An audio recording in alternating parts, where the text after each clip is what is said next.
Hello friends आज हम class 10th English में फर्स्ट चैप्टर स्टार्ट कर रहे हैं जिसका नाम क्या है। ये लेटर टू गॉड यानी भगवान को पत्र। और भगवान को ये जो पत्र है ये कौन लिख रहा है, क्या है इस पूरी स्टोरी में, तो हम इसको देखेंगे। लेकिन उसके पहले देखते हैं तो जीएल फंटस महोदय जो हैं वो इसके क्या हैं, राइटर हैं। कौन? जीएल फंटस महोदय। अब यहाँ पर जो ये दे रखा है कि बिफोर यू रीड, मतलब आपके पढ़ने के पहले क्या चीज होता है, तो थोड़ा सा हम लोग इसके बारे में जानते हैं। एक किसान है जिसका नाम क्या है, लेंचो।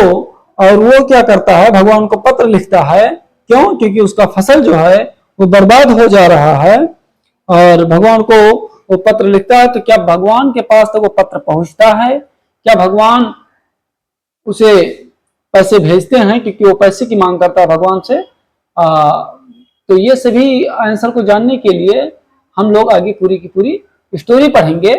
तो चलिए आगे बढ़ते हैं और हम लोग रीड करना स्टार्ट करते हैं। पहले तो हम लोग रीड करेंगे, उसके बाद हम लोग इसके क्वेश्चन आंसर्स को देखेंगे। तो अगर देखा जाए तो सारी कहानी स्टार्ट होती है यहाँ से। The house the only one in the entire valley set on the crest of low hill. मतलब क्या है?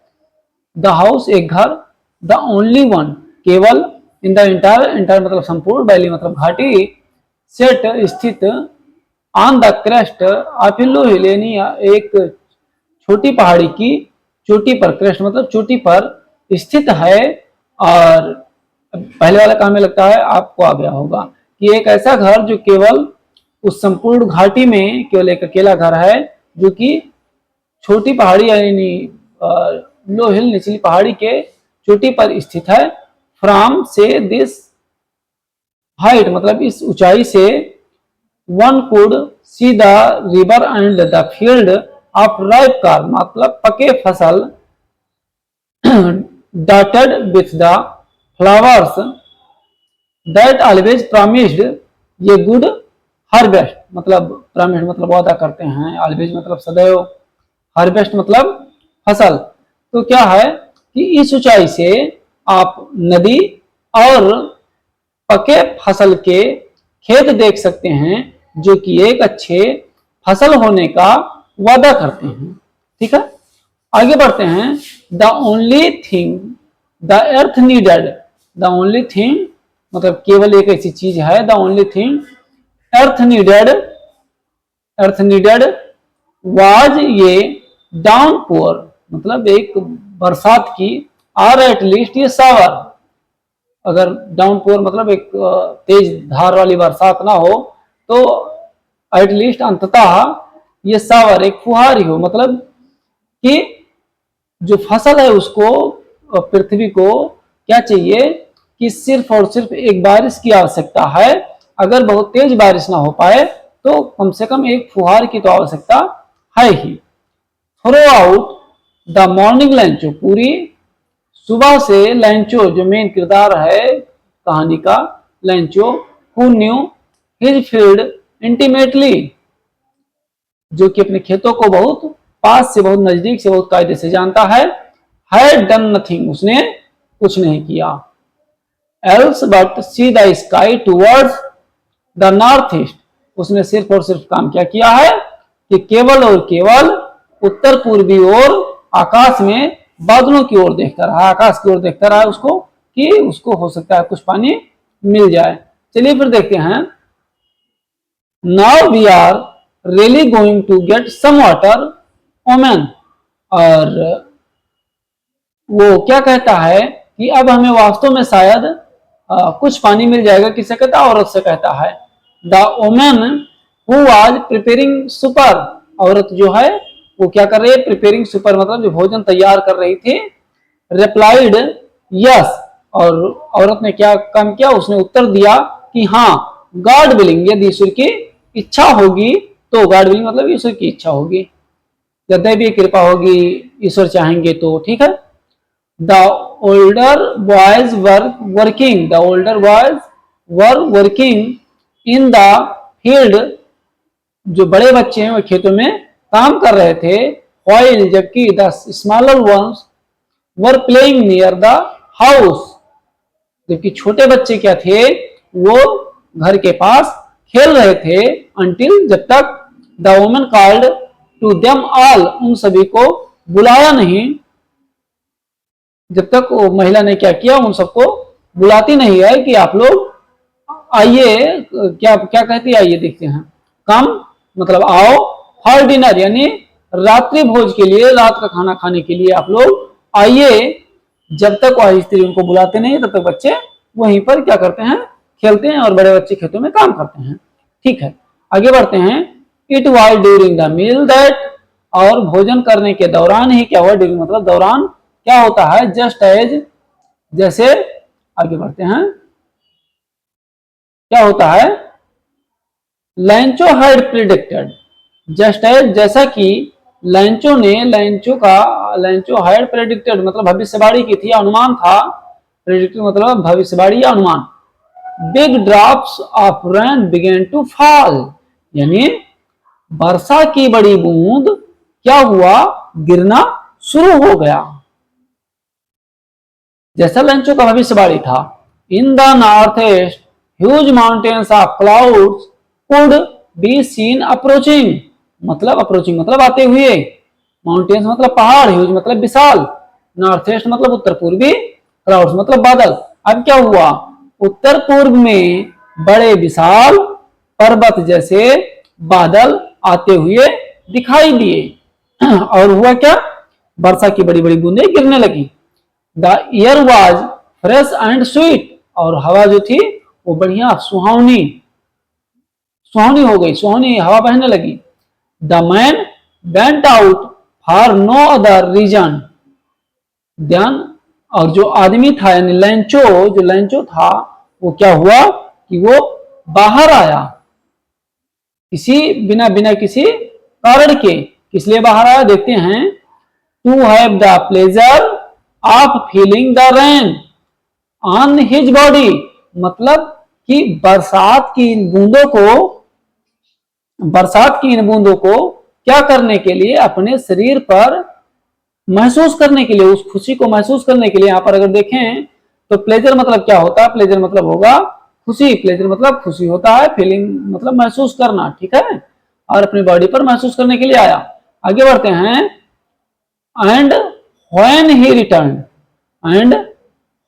रिटर्न्ड, जब वह वापस लौटा, ही एक्सक्लेम्ड, वो उत्तेजित था, these are not raindrops falling from the sky, वो उत्तेजित होकर के जानते हैं क्या कहता है, वो कहता है कि ये जो बारिश हो रही है ये वर्षा की बूंदे नहीं हैं बाबू, फिर क्या हैं, वर्षा की ये बूंदे नहीं गिर रही, क्यों, क्योंकि फॉलिंग मतलब गिरना, और स्काई मतलब आसमान, यानी आसमान से जो गिर रही है वो वर्षा की बूंदे नहीं है। दे आर न्यू कॉइन्स, क्या है, नई सिक्के हैं, वर्षा की बूंदे नहीं, सिक्के। आज भी हमारे गांव देहात में कहा जाता है, जब बरसात की ज्यादा जरूरत होती है फसलों को और पानी बरस जाता है तो क्या कहते हैं भैया समझ लो बारिश नहीं हुआ है, क्या वर्षा है, अनाज वर्षा है, क्या बारिश हुआ है, अनाज की बारिश हुई है। ठीक है, आगे बढ़ते हैं और पढ़ते हैं थोड़ा सा। The big drops are 10 cent, मतलब जो बड़े ड्रॉप्स, बड़े बूंदे हैं वो 10 के सिक्के हैं, किसके, 10 के सिक्के हैं, 10 cent pieces. And the little ones are 5, और जो छोटे बारिश हो रहे हैं वह कितने के सिक्के हैं, वह 5 के सिक्के हैं। बड़ी बूंदे 10 के, याद रखिएगा भी क्वेश्चन आंसर में हम लोगों को ये भी देखना है, बड़ी बूंदे 10 के सिक्के और छोटी बूंदे 5 के सिक्के। चलिए आगे बढ़ते हैं। विथ ए सेटिस्फाइड एक्सप्रेशन, एक संतुष्टि के भाव के साथ, ही regarded the field of ripe corn with its flowers draped in certain of rain, और उसके बाद वो क्या करता है, एक संतुष्टि के भाव से अपने पके हुए फसलों को देखता है जो कि फूलों से लदे हैं, और क्या है, बारिश में क्या हुआ, एकदम लिपटे हैं।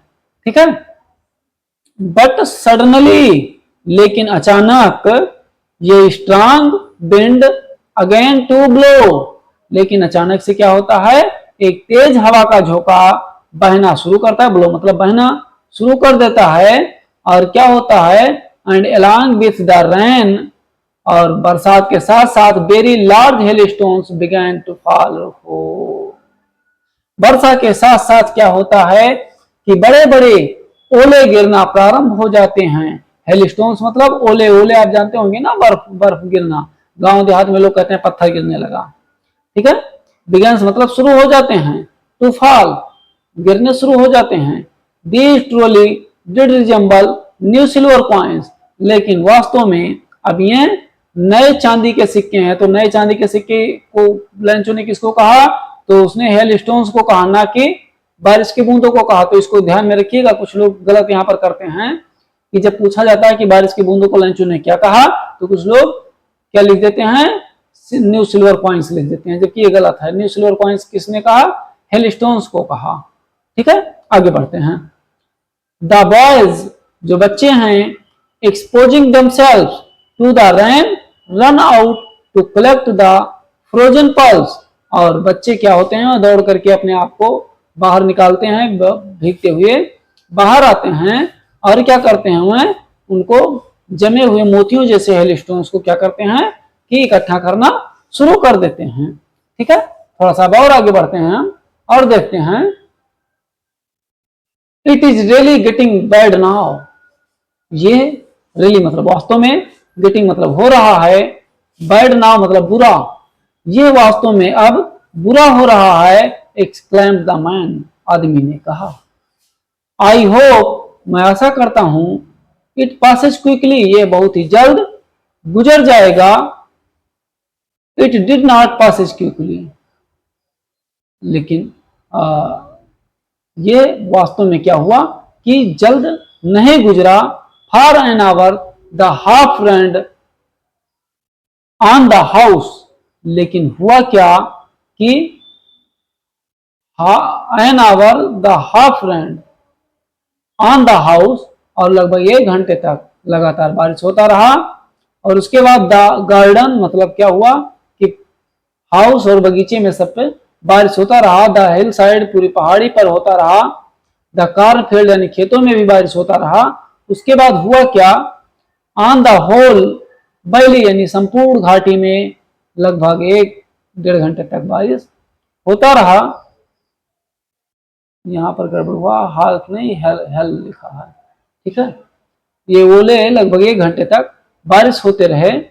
और उसके बाद क्या हुआ, द फील्ड वॉज वाइट, पूरी खेत क्या हुई, पूरी खेत सफेद हो गई। कैसे हो गई पूरी खेत, पूरी खेत सफेद हो गई। कैसे, ओले गिरने की वजह से। As if covered with salt, और ऐसा लग रहा था कि जैसे वो नमक से ढक गए, ठीक है। Not a leaf remind on the trees, और पेड़ों पर कोई पत्ते नहीं बचे। The corn was totally destroyed, पूर्णतः बर्बाद हो गया। डिस्ट्रॉयड मतलब बर्बाद, और जो फसल था वो पूर्ण रूप से बर्बाद हो गया, खराब हो गया। The flowers were gone from the plants, और फूल जो हैं वो पौधों से जा चुके थे। Lencho soul was filled with sadness, और लैंचो का जो आत्मा था वो एकदम दुख से भर गया। किससे, सैडनेस यानी दुख से भर गया। सोल मतलब आत्मा, फिल्ड मतलब भरना, ठीक है। आगे बढ़ते हैं। When the storm had passed, और जब तूफान गुजर गया, स्टार्म मतलब तूफान, पास मतलब गुजर गया। He stood in the middle of the field and said to his sons, और जब तूफान गुजर गया तो वो अपने खेतों के मध्य खड़े होकर के अपने बच्चों से क्या कहता है, ये प्लेग ऑफ लोकस्ट वुड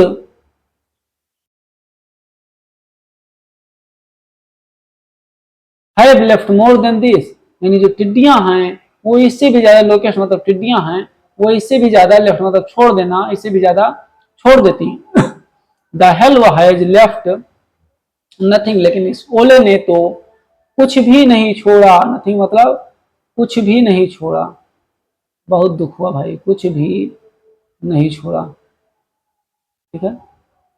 कुछ भी नहीं छोड़ा, हाँ ठीक है, चलिए आगे बढ़ते हैं। हाँ, this year we will have no corn, इस पूरे साल हमारे पास क्या होगा, कोई भी फसल नहीं होगा। That night was a sorrowful one, sorrowful मतलब दुख, ठीक है, sorrowful मतलब दुख। वो रात क्या थी, दुख भरी रात थी। All our work for nothing, there no one who can help us, be sell all go hungry this year, मतलब हमारी सारी मेहनत बेकार हो गई, जिसके बदले कुछ नहीं हुआ। और all our work for nothing, और मेरे पास काम भी नहीं बचेगा, मेरा कोई यहाँ पर मदद भी करने वाला नहीं है, और हमको इस पूरे साल भूखा ही रहना होगा। ठीक है। अब अगर देखा जाए तो लैंचो के साथ बहुत बुरा हुआ और हम लोग यहाँ तक अध्ययन किए। अब इसके बाद जो बच रहा है वो हम लोग अगले अगले चांस में, अगले पार्ट में अध्ययन करेंगे। और इसके बाद हम इसका क्वेश्चन आंसर और वर्ड मीनिंग देखेंगे। अगर आपको लगता है कि हाँ थोड़ा सा ठीक है और तैयारी मेरी बढ़िया चल रही है, तो जुड़े हमारे साथ और अपनी तैयारी को और बेहतर बनाएं। ठीक है, और ठीक है, मिलते हैं अगले बार। और इतना देर तक हमारे साथ बने रहने के लिए आप लोगों को थैंक्स। ठीक है, ओके, बाय, मिलते हैं फिर।